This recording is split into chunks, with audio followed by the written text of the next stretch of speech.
Hi, uh, this is Janet Fitch, and it is noon on Thursday. We had Thursday for Wednesday because I had emergencies yesterday, so uh, we postponed a day, and here we are together.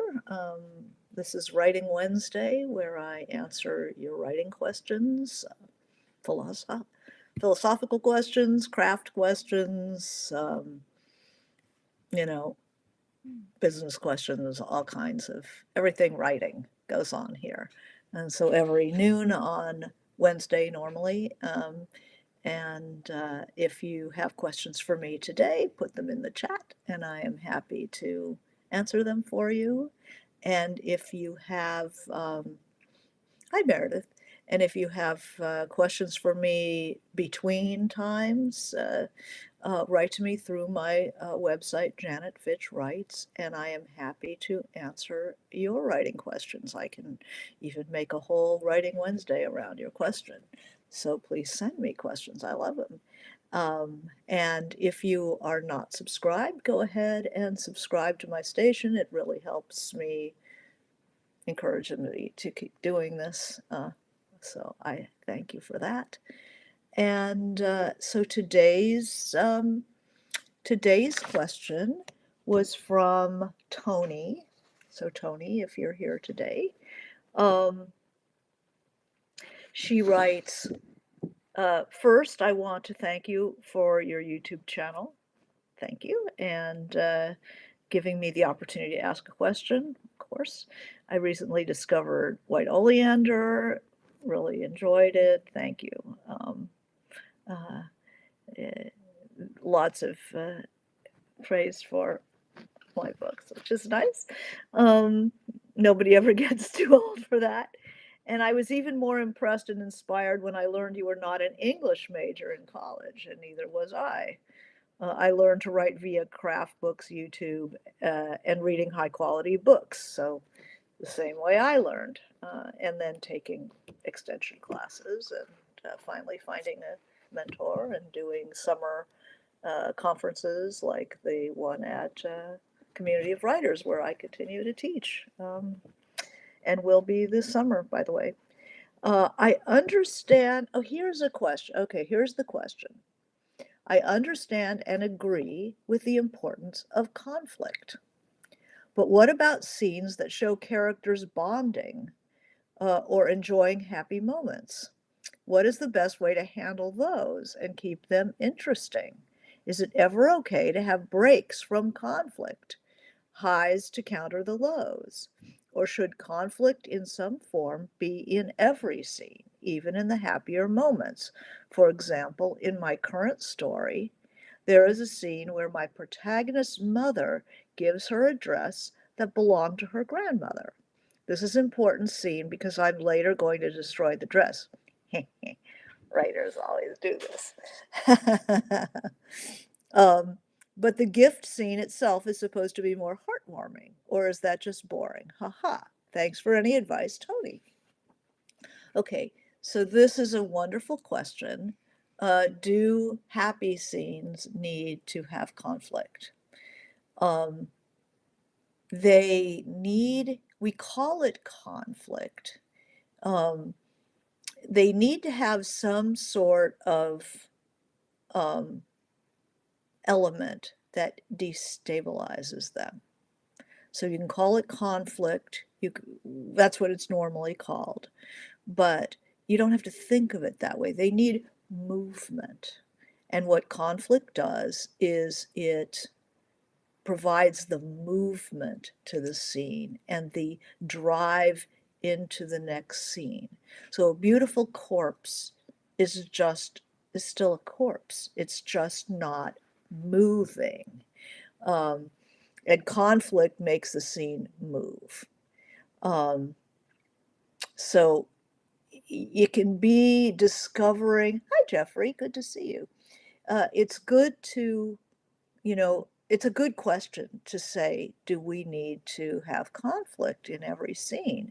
You need to have movement in every scene, and the conflict generally provides the movement. So say here's your meeting with um, this is um, meeting with the protagonist's mother who gives her a dress that belonged to her grandmother. So there are so many wonderful possibilities for movement in a scene like that. It, it doesn't have to be mano a mano, 12 rounds with Mike Tyson. Uh, it, but it has to change. It has to have change. So, what would be the change of a mother showing a dress by a grandmother that would make the scene worth having a scene? There's a reason why in movies, um, happy couple getting together is usually shown as a montage, and here they are having ice cream, and here they are skipping through the park, and here they are, you know, um, dancing in the dark. Everybody's seen that montage. The reason they do it is because it's not really a scene unless you have some kind of movement, some kind of conflict or change. Um, and all that ice cream eating and going around on the carousel just doesn't have the it doesn't have the materials to make a scene out of.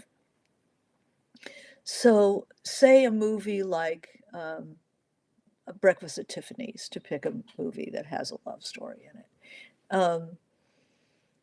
There is a scene where the couple is, as played by, if you want to picture it, it's Audrey Hepburn and George Papard, um, in a drugstore. And the girl, Audrey Hepburn, challenges the boy who's super into her. So they're having a happy scene where they're doing fabulous things, and um, she challenges him to steal a children's mask.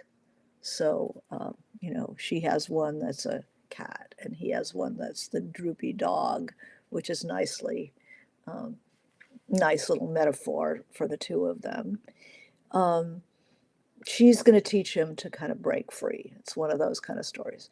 And so they are on this larky date, but then she throws in a challenge. So there is a conflict in a happy scene.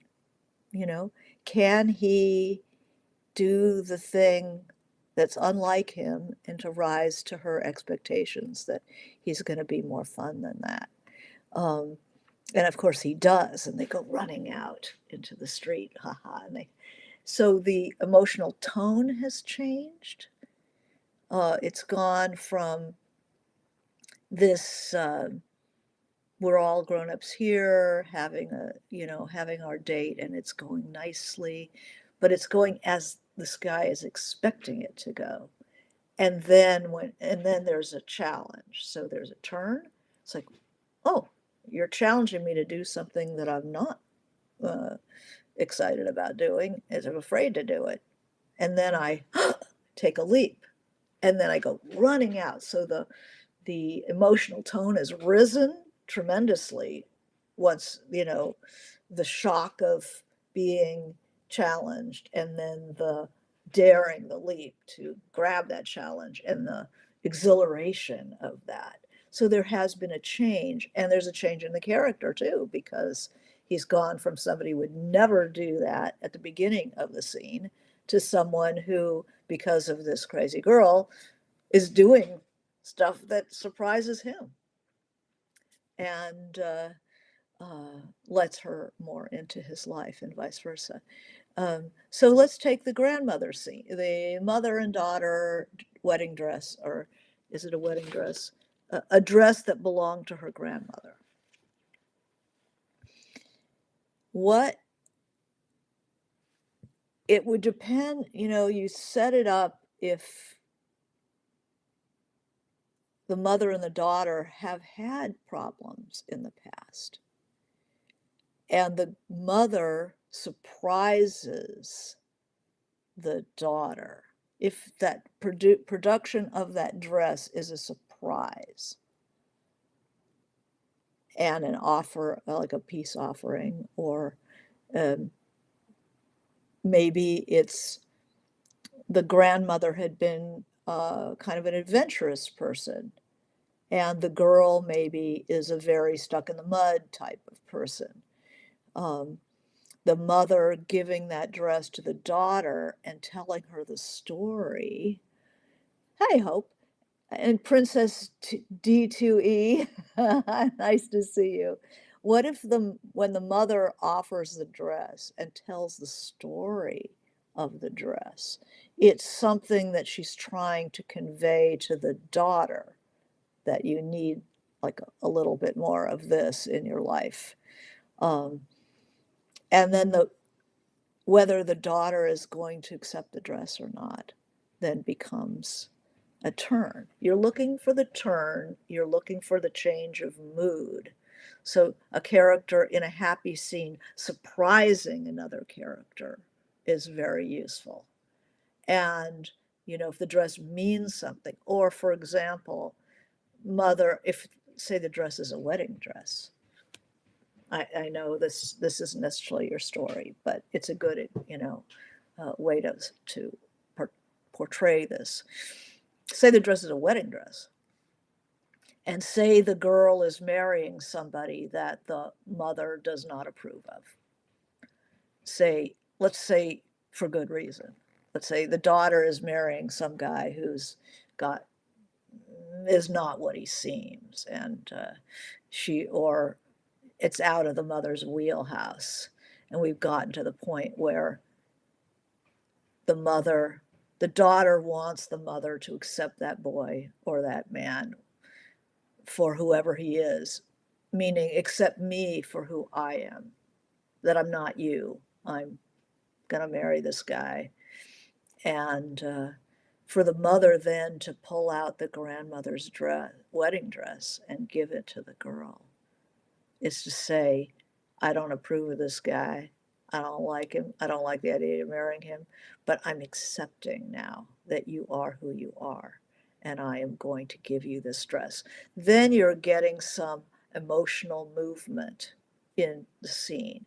So you always have to use the scene. So even if it's a happy scene, uh, you can keep it interesting. So shows characters bonding. Okay, I hate certain words. I'm sorry to say, um, if I never hear the word bonding again, it will be too soon. I don't like using pop psychology words where there's a full vocabulary of words to describe people coming together, people becoming friends, uh, people getting close. I mean, there are all kinds of words. Let's retire bonding. And if you can, if you could bear it, to retire gifting as well. Giving is a perfectly good word. Gifting comes from tax law. It's a corporate word. Corporate giving, gifting, all that is about the tax code ultimately. And so if we can get rid of gifting and bonding, I would be extremely happy. So let's try it. Um, so let's say, but what about scenes that show characters coming together or enjoying happy moments?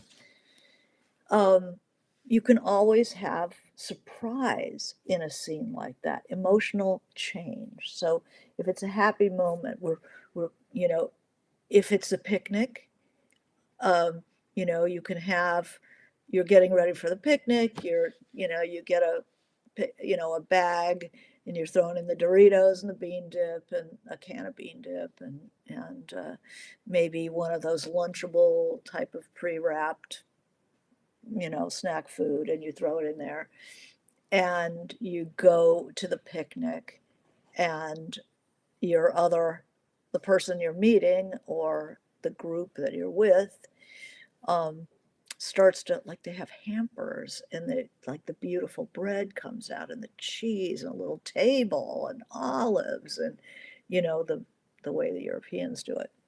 And there you are with your bag of Doritos and your Lunchables, you know, and it's an embarrassing moment, even though it's a happy scene. There can be that, like, "Oh, fuck," and maybe your friends, "Oh, let's see what you brought," and opens it up, and it's Doritos and bean dip and Lunchables, and it's like, "Oh, no, no, no, I didn't bring the bean dip," and what if your friend rips open the Doritos and says, "I love these things. I don't know why I never buy them," and suddenly it's like, "Wow, I can actually be myself with this person. I don't have to, front." And, I just you can spin a happy scene. You just have to allow yourself to not just, you know,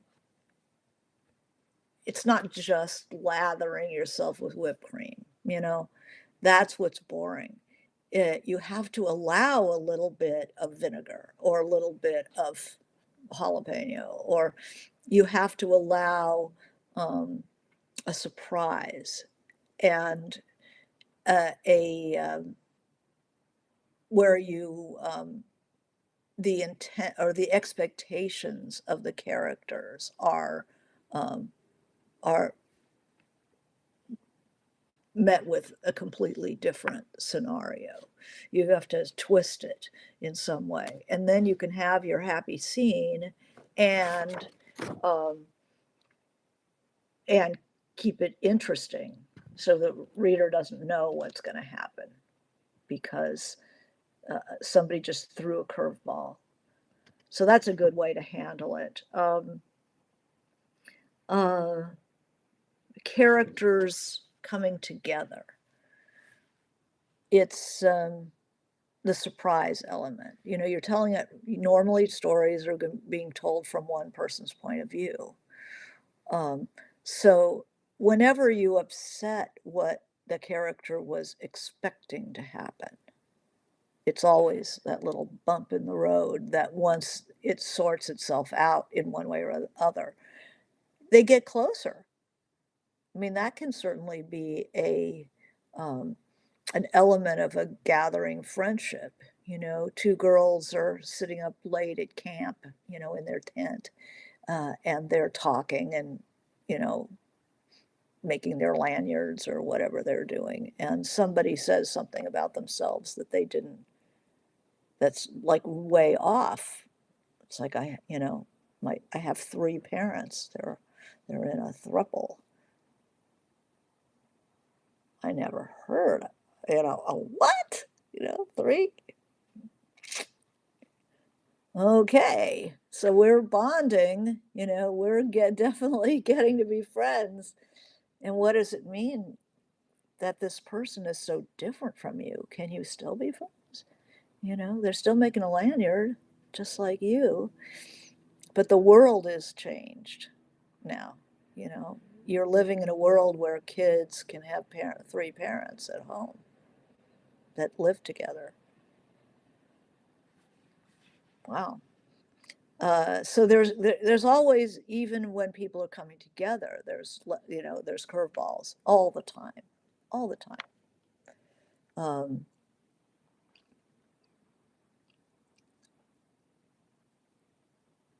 Somebody can be far more observant than you expect, which also throws a curveball. If you have two kids and one of them sort of still in that dream state in teenager, still in sort of a dream world and not very observant, but much more about how they're feeling and how they're looking and what so and so is wearing. And then the other kid might have an insight into something that our kid has never even imagined, sees something about someone that the other kid has never even seen.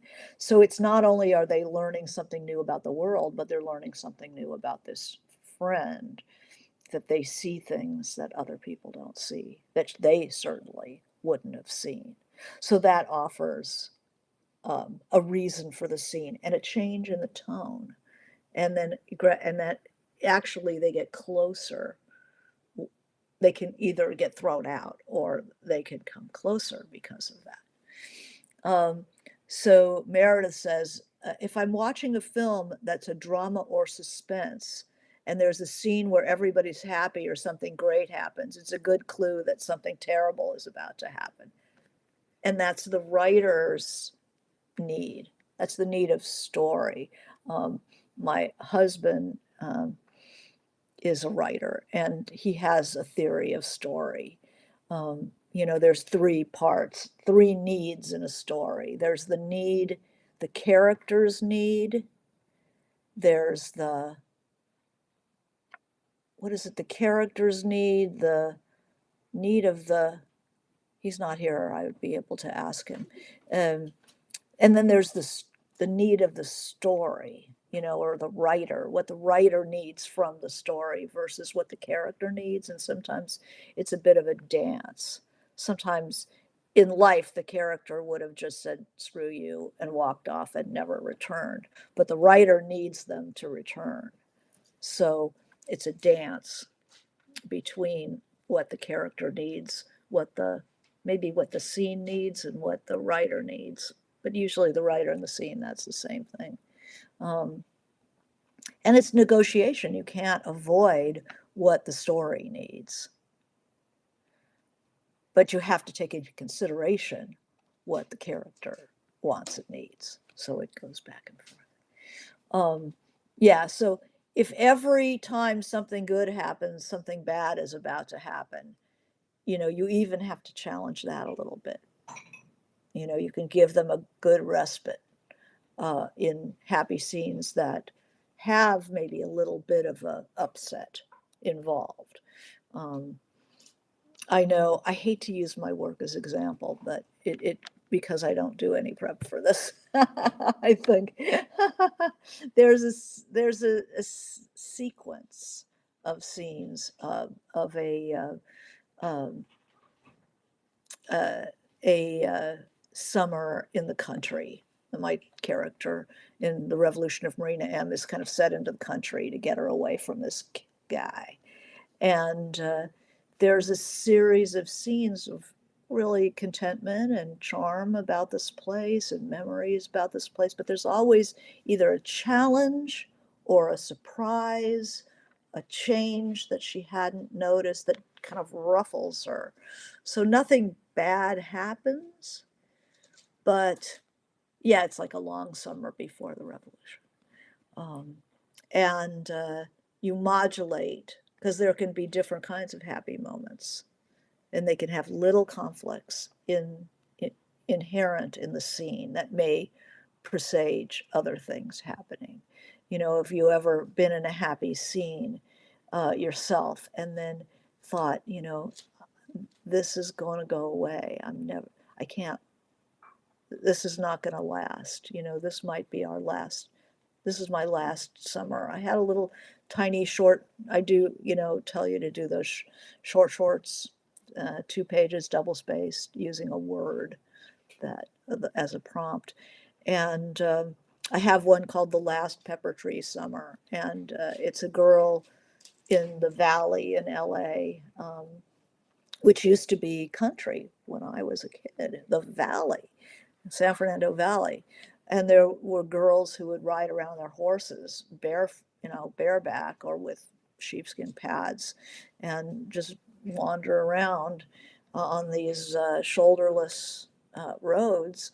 And I have her, she's going off to school and she's to college in the East, and she's wondering whether her horse will remember her when she gets back. And she rides her horse through a development it's just string and stakes in Van Nuys, which is an area in the valley, and thinking, she can't picture that there's going to be anything here. There are going to be houses here. So you can show a happy moment at the cusp, and the character can get a whiff of what's coming. And that sense of nostalgia, even young people, often young people have that. that's because they're moving through time and they have that sense that this could be the last time that they see this. Um, uh, Hope says, like the Mask of the Red Death, everything was great until death showed up. Yeah, but the progression of colors, this is Poe's Mask of the Red Death, where the character comes to a party and it's the plague is happening outside, but they've managed to keep it out. And then he's entering a party and he goes from room to room and each room is a different color. So it's a yellow room and the orange room. And then as you get to the inky, we go to red and then there's an inky black room that, just the progression of colors, that something's coming. As the colors deepen, he gets more anxious. And, yeah, the Mask of the Red Death, Poe is wonderful about this. So, yeah, you can address those happy scenes. Take a look at, anybody can think of masterful novels that have those happy scenes, those parties, those, love affairs and stuff. Um, there can be that feeling that this is just so momentary and that we will never be like this again. Is a different expectation than the expectation that, oh, this is just the beginning. We're gonna, this is the beginning of a new life.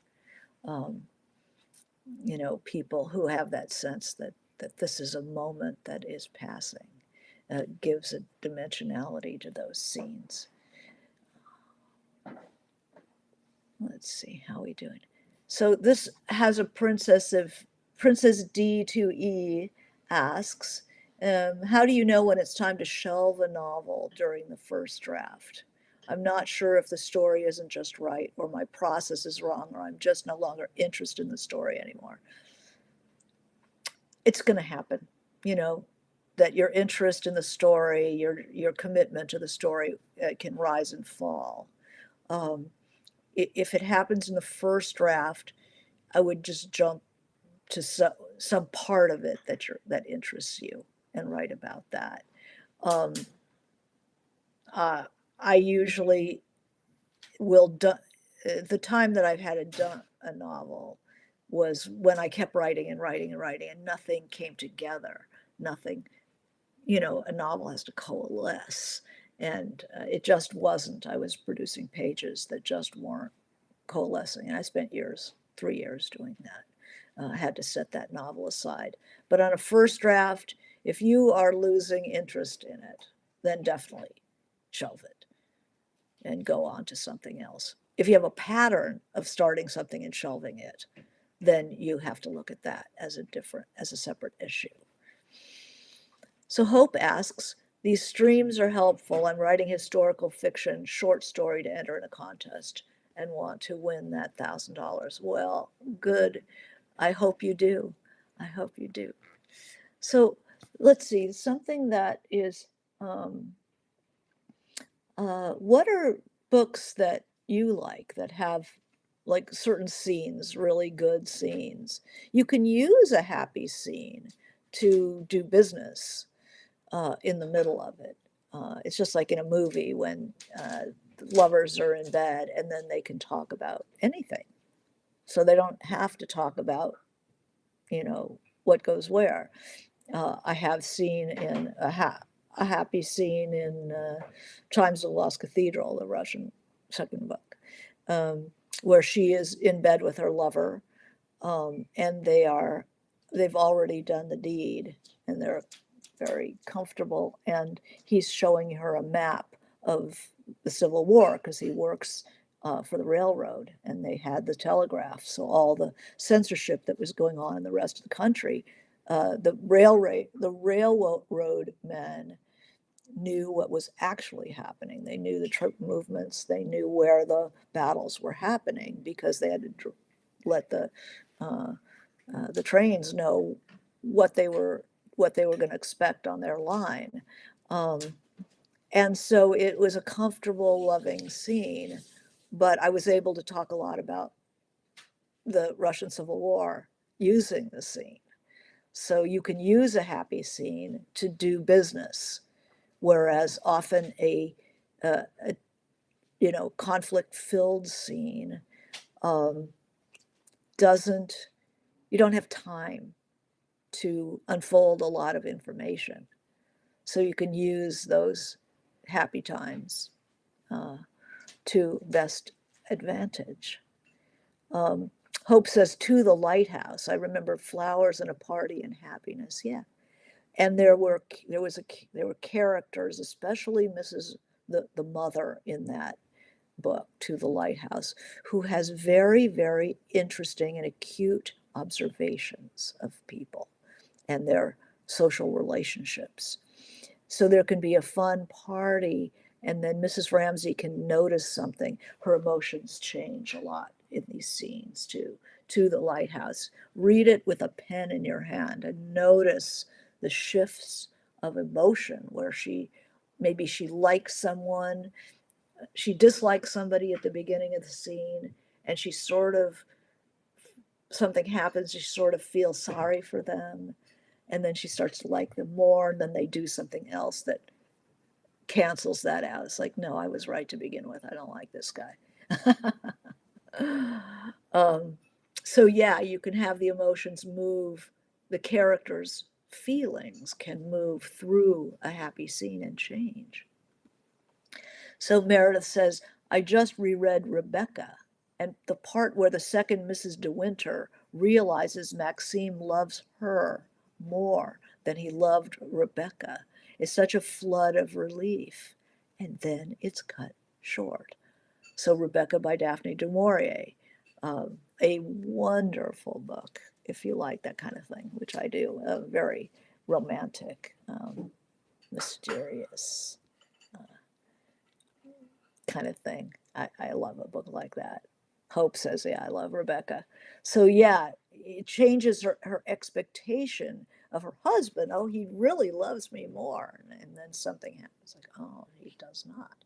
So you can use the happy moment, you can twist it, you can throw a curveball that really, but if you don't want that, if you want to end on that high note, that, you know, then something has to change further up in the scene so that you've earned that pleasure, like, you know, going on that date in breakfast at Tiffany's, and then having the challenge of stealing the mask, and then the high of having done it. What else brings that to mind? I mean, I can think of balls in Tolstoy, War and Peace, the Great Ball with Prince Andrew Bolkonsky and stuff. And there's a lot of business that takes place during that scene. I'm reading, I just finished The Leopard by de Lappedusa, and it's about the change, Italian unification from the point of view of an aristocrat in Sicily. And he's always very moody. There can be wonderful scenes, but his mood can change in an instant.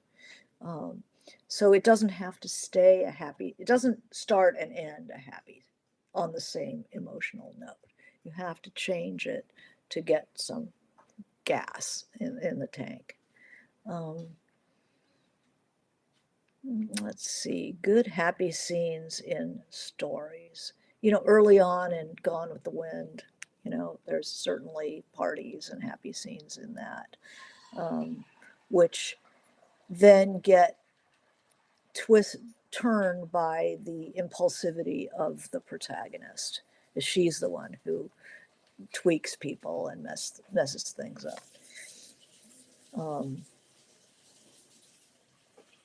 But anything that heightens that pleasure is also a change. So, for instance, I have in Marina M, close to the beginning, my character's crushing on this guy and has been since she was a little girl, friend of her brother's.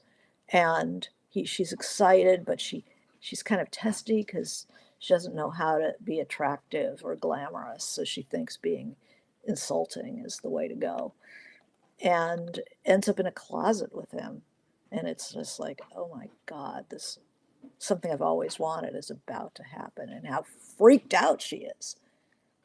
So there's emotional movement even in a happy scene where somebody is, doing exactly what you've always dreamed of. It can be terrifying too, you know. So stay close to the emotion is a really good idea. So any other questions about this? Um, so we have this shelving of the novel during the first draft. Yeah, if you lose interest in your story in the first draft, that's not good. You can go back to the point in your book um, where it was still exciting to you, and see if you made a wrong turn. Because you can always tear out some stuff and put in some other stuff. Um, Say you were very interested in it until, um, Sue and Bill got married, and then suddenly all the life went out of it. It's like, oh, well, maybe they don't get married. Or maybe you jump ahead 10 years and the marriage is falling apart. So that's a couple of little tools that you can use. Well, I want to thank you for coming for Writing Wednesday on Thursday. Uh, and then make sure, if you've enjoyed this, to subscribe. Yeah, it helps me a lot and makes me feel like you're part of the party. Thank you. And we'll see you next Wednesday for Writing Wednesday. I think next Wednesday. When's Thanksgiving? It's close, but I think it's Thursday. I think Thanksgiving is always Thursday. So I'll see you Wednesday. And have a good week. All right, write well. Bye bye.